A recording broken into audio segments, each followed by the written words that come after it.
What's up, Warriors? Guy Beveridge here with Protector's Toolkit, Christian Safety and Security Made Simple. Boy, I love that intro music. It just gets me pumped up, and I hope it pumps you up too. Tonight, we're going to be talking about something that I think is vitally important, obviously, to church safety and security, warriors and protectors of others, those of you that stand on the wall to ensure a safe and secure worship environment in your church. You're going to be blessed by tonight's message. It's going to be something that is a little bit different than the typical church protector training that you get out there where we talk about, tactics. Everybody wants to talk about tactics, but what we're going to be talking about tonight is something that's called strategy. And I think it's even more important sometimes than tactics. So again, thank you for joining us here at Protector's Toolkit. We just drop your name in there, drop your name or a hi or a hello or where you're watching from in the comment section, and all throughout the broadcast, drop in your questions. Don't be shy. The water's fine. Get in where you fit in, all that kind of stuff. Here at Protector's Toolkit, we have a guiding biblical principle, and it is this. It's Proverbs 18:15, and it says this: an intelligent heart acquires knowledge, and the ear of the wise seeks knowledge. In that easy-to-read version of the Bible, it says it this way, and I like it this way too. Wise people want to learn more, so they listen closely to gain knowledge. If you're joining us here tonight, guess what? The Bible already tells us that you're a wise person. So thanks for being wise. Thanks for joining us at Protector's Toolkit. Ray Coates, I see you out there every night, brother. Just absolutely love it. Thanks for joining us here. So when we talk about what we're talking about tonight, we sometimes in the church protector world and safety and security space especially, tactics are what get it done, right? That's what we do in our church. We talk about tactics because we carry guns in church. Carson, I see you out there. Thanks, buddy. Thanks for dropping in. We carry guns in church. We're the guys that carry guns, and by and large, we're the guys that have either prior military experience, prior law enforcement experience, or some sort of tactical knowledge, and that's why we're on the team. Hopefully you're not on the team just because you want to carry a gun. That's maybe a bad reason to be on your team, but maybe you sometimes have that tactical knowledge. Now, if you're getting ready for 2021 like we are here at Protector's Toolkit, you saw maybe the post about a week ago where we did our strategy and planning guide for the 2021 year. We've got quarters 1 and 2 already mapped out for you guys and gals out there, and it's going to be an exciting year, I'll just tell you that. And I'll just say this early on: if you're thinking about booking a live in-person training with us, whether it's our firearms training, our risk assessment for your church, or it's one of our one-day trainings, a de-escalation training, something along those lines, please get that booked early in 2021. We're already filling in dates on those, and I don't want you to miss a date that you wanted to have. Byron, I see you out there. Good to see you too, buddy. We need to have coffee at some point. I think you actually owe me a cup. So let's talk a little bit about strategy. If we do have that good strategy, that good tactical background, we've got that law enforcement background, that military background that we've come onto our church protector team with. Sometimes strategy gets missed, right? We are known as great tactical gurus in our world, right? Hey, if I'm on the church protector team, you want someone throat punched, I'm your guy. You need someone yelled at, check, I got that covered. You want me to make a little kid cry? That's me. I'll make it happen. I've got the tactics for all that. Obviously, I kid, but that's what tactics really are, right? It's all the hard skills. The strategy really, though, is soft skills that we need even be to have the tactics. Tactics are typically learned in one of two ways. Tactics are typically learned in a training environment, whether it's classroom and hands-on. It's some sort of amalgamation or combination of that. Or you can get real-world training, like going overseas to Iraq, places like that. You can get training in tactics that way. Sometimes that's a harder way to learn, but if you survive that, you have the tactic for sure, and you'll have it the rest of your life. So real world training is obviously a lot better. It lets you apply the tactics that you read in a book. It lets you apply the tactics that you had in a classroom, and getting out there, and that the retention is obviously greater there.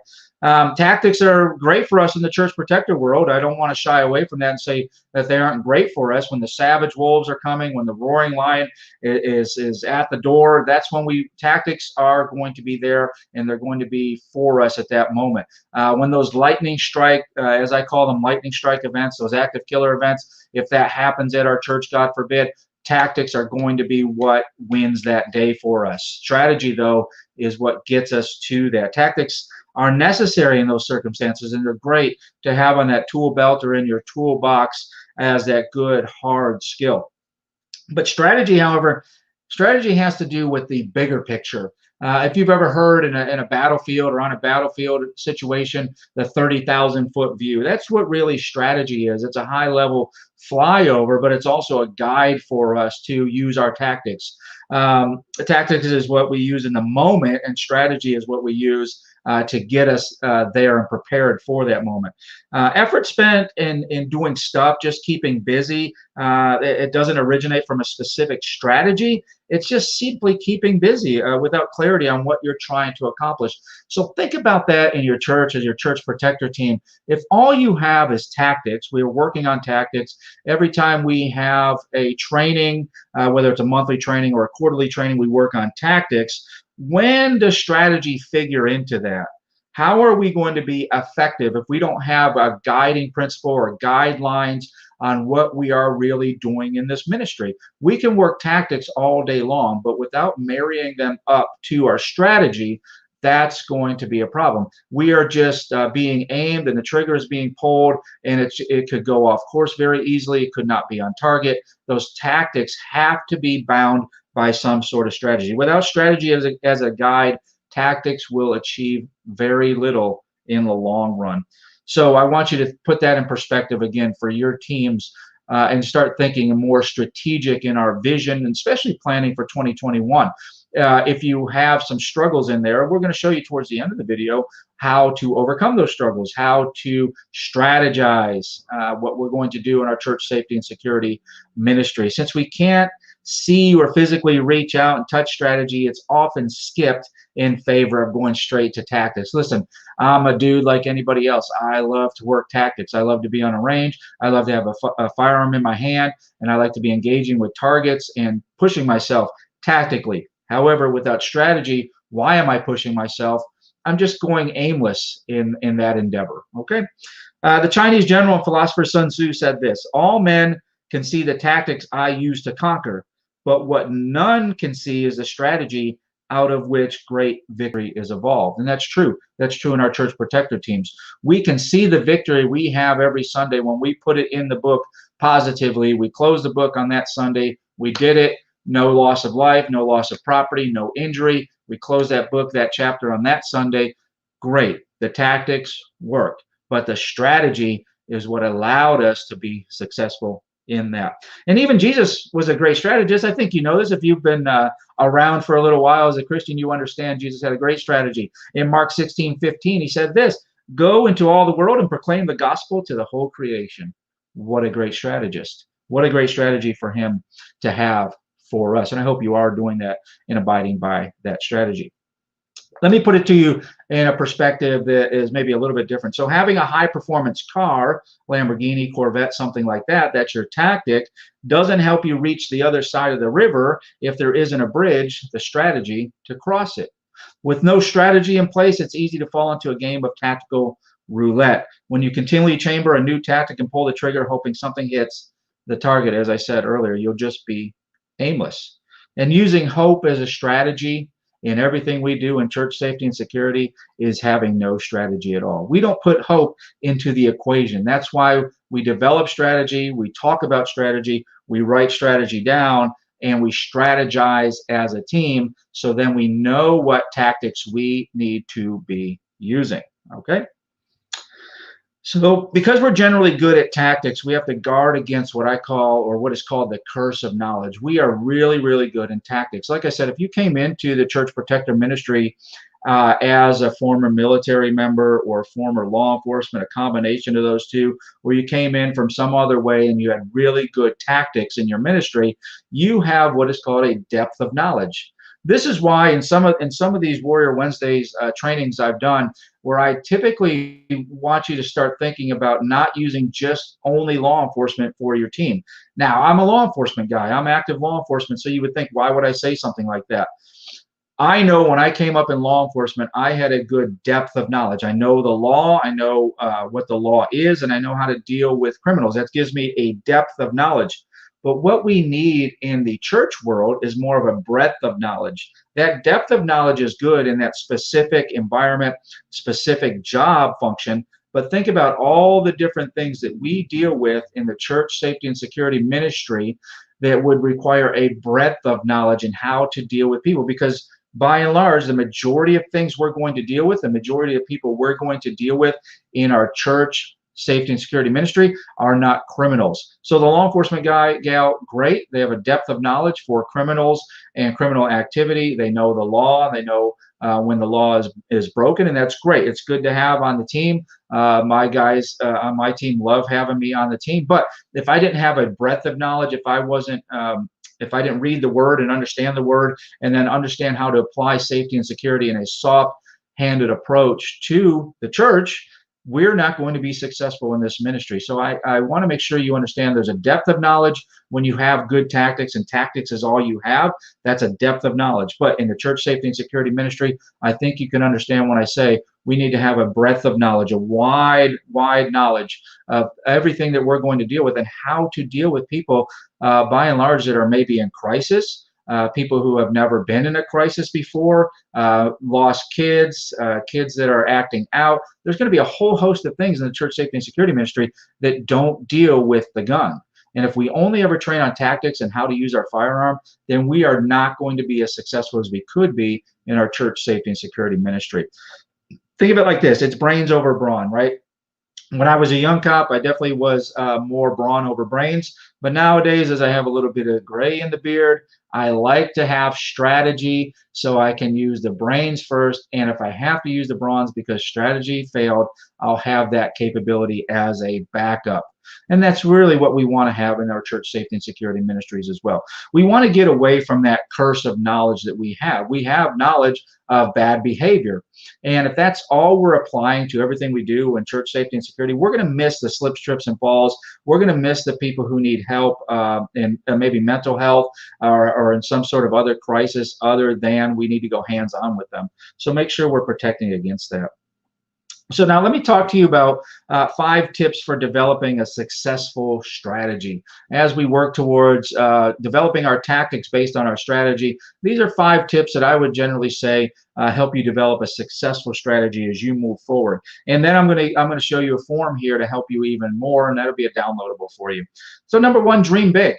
When we're sitting down in a strategy meeting with our team and we're figuring out where we want to be in 2021, first we have to have in our policies and procedures somewhere, you should have that vision and mission statement. That should precede all of this strategy that we do. And if you're questioning that, that's a great time to get into the Protectors Toolkit membership site and become a member. We tell you how to set up your vision, how to set up your mission statement, and also how to develop your plans, policies, and procedures. It's almost a whole done-for-you system in there on that side alone. The policy manual is a fill-in-the-blank policy manual for you. So if you're looking for a done-for-you system for your policy manual, join the membership site. Tonight at the end of the broadcast, pay attention, watch to the end. I'll give you a code to get in there a little bit cheaper for 1 month so you can get that done for you. But again, remember what I said, the vision and mission statements that you have for your church, for your safety and security ministry team, they should be preceding your strategy because those are your guidelines. Those are your guiding. Those are the lamps to your feet and the light to your path. Okay, so think of it like that. So we dream big. In our strategy session, we're going to dream big. What do we want? What is the way outside? If everything was great and we had as much money as we wanted, what would our team look like? So we dream big first and foremost. This is not where we toss out bad ideas and say, no, that's never going to happen. This is where we whiteboard things and we say, you know, in a perfect world, this is what our team would look like in 2021. And I recommend that you do these at least in quarters, or if you can knock out a couple quarters like this will be smaller chunks. for you to start working on and give you some really good aiming points to go towards in your strategy. So once you've explored that multiverse, the whole best of everything, there's no limits, possibilities. Then we got to start reining ourselves in. We cross out some of the crazier things like, oh, we need a church safety and security Lamborghini. Okay, that was great in theory, but if we're not going to get that, how about we pare that down to, let's get another golf cart for this for the 2021 season, because we've increased our parking lot space. That's a great strategy or a vision to go towards. Okay, and now we develop. Once we start crossing off some of the outrageous ideas, we develop the more succinct or more distinct vision or list of priorities from there. So number one would be dream big. Number two, define your priorities. Remember what I said with the vision and mission statements. We also have to define our priorities. What are our priorities going to be this year? What did we lack a little bit in our medical ministry last year because we need another AED, or we don't have a medical ministry? Did we lack a little bit in our radios or our communication last year? So we need to shore that up. What are our priorities? And we want to keep this pretty narrow. You don't want to go into a list of 10 priorities, because that will be a target that's really hard to hit. So 2, 3, maybe 4 priorities as a goal is great. That gives you enough to work on, but not too much where it's overwhelming. So develop your list of priorities and define those. Be specific about that. What is the priority? It is the medical ministry. It is communication. Whatever your priority is for first quarter, second quarter, define those for your team, and keep it very narrow. Don't go too big or too overwhelming with that. Maybe it is, like I said, starting that medical team, writing a policy manual. That could be a great first quarter goal for you. Number 3, we've got to sell our vision. What does that mean? If you're in the church safety and security ministry, whether you're brand new on the team or you are the leader of the team, you've got to sell the vision of the team. This goes back to something I teach in every class that I teach just about, is we are in the customer service business. As a church safety and security protector, when I show up at my church, I'm in the customer service role. How can I best serve the customer? Why? Because happy customers are returning customers. Happy customers tell and recruit other people to also be customers. And isn't really that part of the Great Commission? We want to convert people. We want more butts in the seats in our church. Yes, absolutely it is. So make sure that we're selling our vision. We're living the vision that we've set. If I want to have a medical ministry, then I'm going to live that vision. I'm going to talk about that vision. I'm going to be very articulate about that vision, because people who are coming up and asking me, how can I help you with this mission? I want to be able to tell them specifically about that vision and what it looks like. And I'm going to sell it every step of the way. And everybody on the team, because we've been in the strategy session, should be selling the vision the same way. Think of it like you've heard maybe of an elevator pitch. This is just a very short description of who you are. If you were in an elevator with someone influential and they ask what you did, you want to have that elevator pitch. Here's who I am. Here's what I do. Very quick. And it's no different with your vision. You sell that vision by having it already in your head, what you're going to say if someone asks you about that vision. The vision setting phase isn't about you and how smart you are. So don't use big words that people don't understand to make you look smart. You want to put it in layman's terms or plain speak, so the people that can help you achieve that vision understand what your actual vision is. You don't want them to have to guess what your vision is. Make sure it's very plainly understood to them. If it's a specific radio for your communication system, you may have a picture of that on your cell phone. That's a very specific. This is very plain talk. Here's what I'm looking for. Here's why. Here's the capabilities. Here's why it is necessary for our church. Here's what we will get out of this, and here's what we will prevent by having this. Something along those lines. So make sure you're selling your vision. It's your vision. Make sure you treat it like your baby and you talk the best about it. Number 4, embody your vision. You want to make sure you're embodying your vision. What does that mean? Stating your strategies isn't really a one-time thing. You have to become the living personification of your vision. If it is the medical ministry, if it is communication, you want to make sure that you're living that. The better you can communicate, like I said, your strategies to people through your actions and the way you behave. And think about this in your incident reports. If part of your vision or part of your goals were not met because of you didn't have something you needed, you want to make sure that's illustrated in your incident reports when you have something happen at your church. So you can always refer back to that and say, you know, in this incident right here, we had to wait a really long time for an AED because we only have one on campus. We should have an AED within 3-minute response. That's a minute there, or a minute and a half there, minute and a half back. In this situation, it took us almost 4.5 minutes to get the AED on the person, and then the EMS showed up about 15 minutes later. If you can illustrate those type of things, and become the embodiment of your vision through those type of events and through those type of actions, you're going to sell your vision even more, and you'll be able to achieve those visions and those goals that you have. Something that's maybe sometimes hard for us. I know in parts of my past, this was always a hard point for me to learn and get over. And I finally have done this. And I'll just tell you, my life has exponentially improved because of this. I don't know if it's because of my Christianity or not, but it is something that has improved my life. And number 5 is this: get feedback. Yes, you have a great vision, and you're going to be the embodiment of your vision, and you're going to live and breathe your vision. But is your vision right? Or are you way off track? Just because you're the leader of your safety and security team doesn't mean your vision is right. You may have a great vision, but if your feedback tells you, no, that's not where we need to be right now, you have to be prepared to take that in and process that. Now, as the leader, you may still go ahead with your vision because you have a bigger 30,000-foot view or bigger picture that you didn't sell to everybody, and that's your fault. But getting feedback is so vitally important, especially as a church safety and security professional. We should be asking for feedback all the time. I know in all the leadership positions that I've been in, instead of me evaluating the people that I've been leading, I would have them evaluate me, because my leadership should be impacted upon them, and it should be driving them, and I should know how they're operating because of my leadership.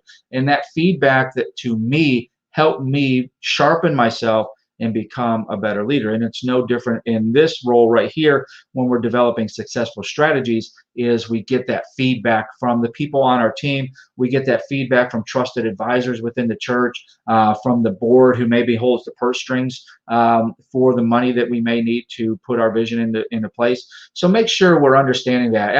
Absolutely, Ray. Feedback from above you and below you. Absolutely. That's absolutely a great way to put that.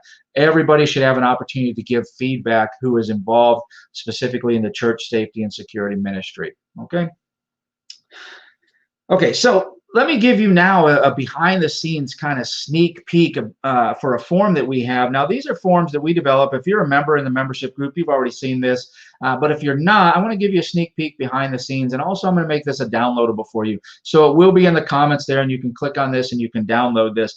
This is just one of the many helpful forms that we have there in the membership site to help you build, develop, and lead your team. And this goes directly to strategy and goal setting for the upcoming year: first quarter, second quarter, third quarter, fourth quarter. So again, this is going to be a free download for you tonight, but this is all the type of stuff that we have in the membership kit for everybody. So let's go here. I'm going to share my screen if I'm not too technologically challenged.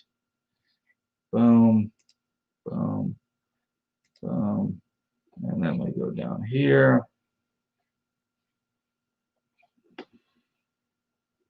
Bring this up.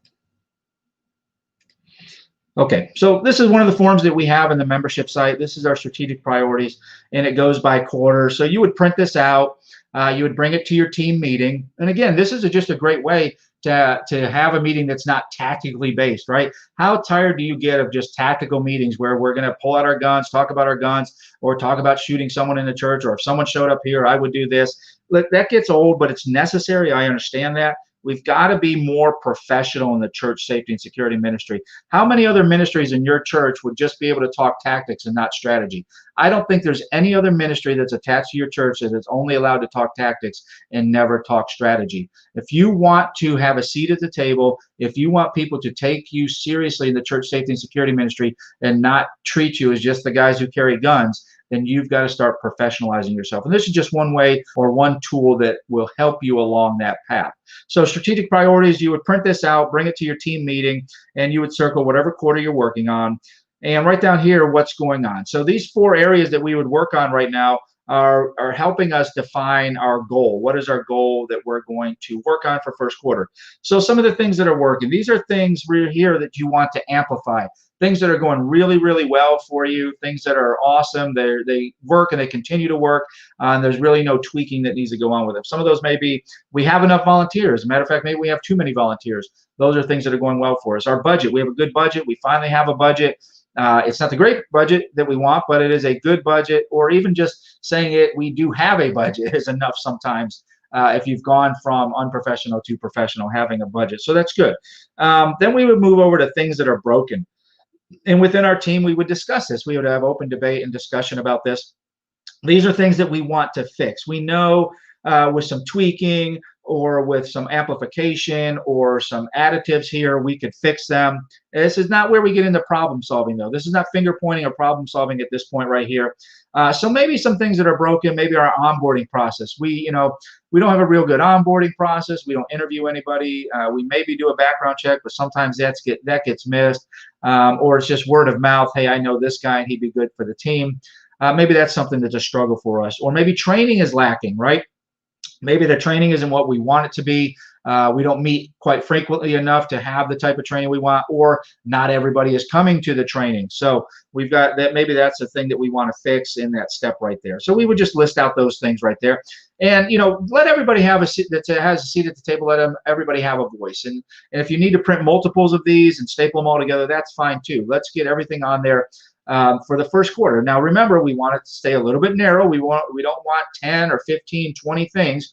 We want to stay kind of narrow in the things that we want to be able to affect, because if we get too many things on there, something's going to get missed. Maybe even someone's feelings get hurt, or heaven forbid, somebody gets hurt at church because we missed something that we could have fixed. Then we go down to things that are confusing. Maybe our internal communication is confusing. Maybe I only get a text every once in a while and it doesn't go out to the group, or I'm not on the right group, or there's a new group and I don't know about it. Maybe our planning isn't quite right. Maybe our meetings right now are just taking place on a Sunday when someone remembers. And then it's kind of a, hey, we're going to have a meeting right now. Well, we don't want to spring meetings on people like that. Or maybe it's accountability within the team. Maybe somebody needs to be held accountable for something. And again, these are things that you want to clarify, or you want more clarification on. Maybe it's something that we need to put or shore up in our policy. Maybe it's something we need to spell out a little bit different in our policy. Things, again, that we want to clarify. And then if you move over to the right, things that are missing, right? These are things that we need to definitely add to be as successful as possible in our church safety and security planning or our ministry. Then these are things that we need to add in right there. So meetings, we maybe want to shore up that or have different or better meetings. Team building could be in there. Maybe we want training. Maybe we don't have a vision yet. Maybe we don't have policies and procedures, but we know we want to go from informal to formal. And these are things that we definitely need to have if we're going to be doing that. So in all of that now, what you're going to do is in each of the 4 boxes, you're going to circle 1 in each box.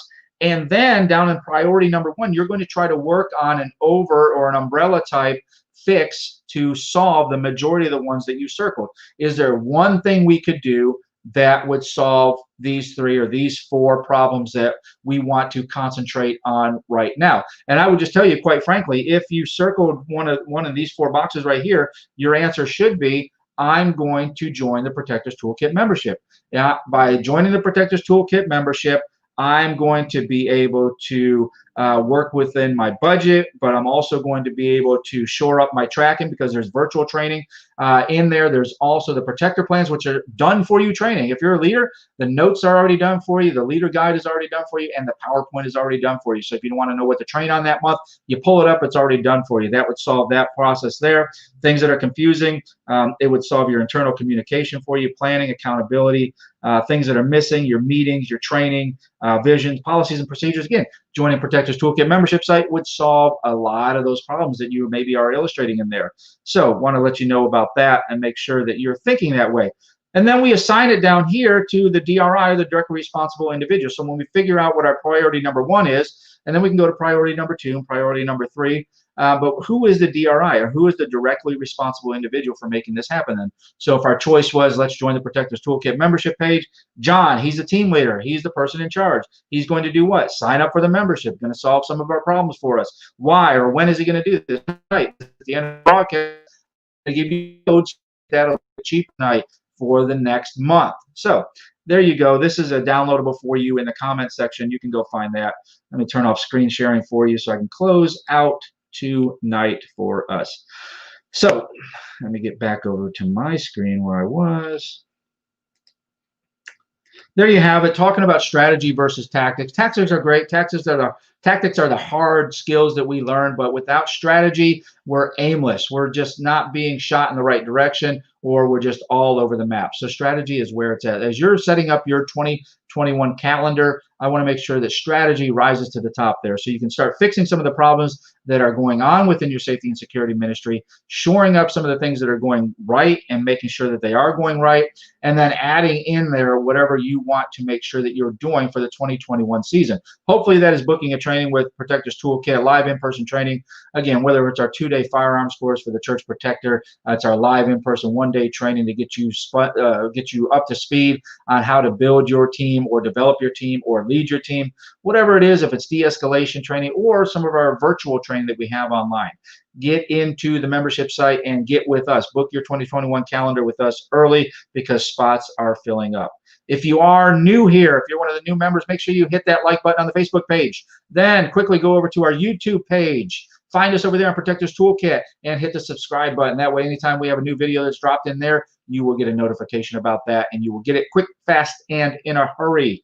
Don't forget to go to protectorstoolkit.com to see our link for the best podcast ever. I may be a little biased on that. Word and a Weapon, the Word and the Weapon podcast. It's this, a word, something from the Bible or something in Christianity that's impacted me this week or this day. And then behind that, I give you a weapon, something you can put, how rude, something you can put in your toolbox or on your tool belt to walk as a Christian in today's crazy world.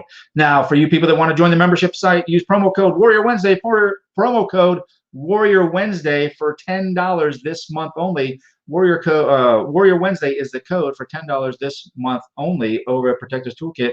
Get all the insider information, all the specialty products we have in there, to include our fabulously popular hip pocket training. Something that's training that's easy to get into, get out of, and get on with your day. It's really down and dirty, nitty-gritty training, and it's really quick, fast, and in a hurry for you. Go find us everywhere we are on social media. Subscribe to everything. Continue to send your questions to us. Continue to send your comments to us, and continue, as part of the Great Commission of Protectors Toolkit, to share. Sharing is caring. If we've been a blessing to you, go out and bless somebody else with Protectors Toolkit. And Warriors, as I always say, keep them safe.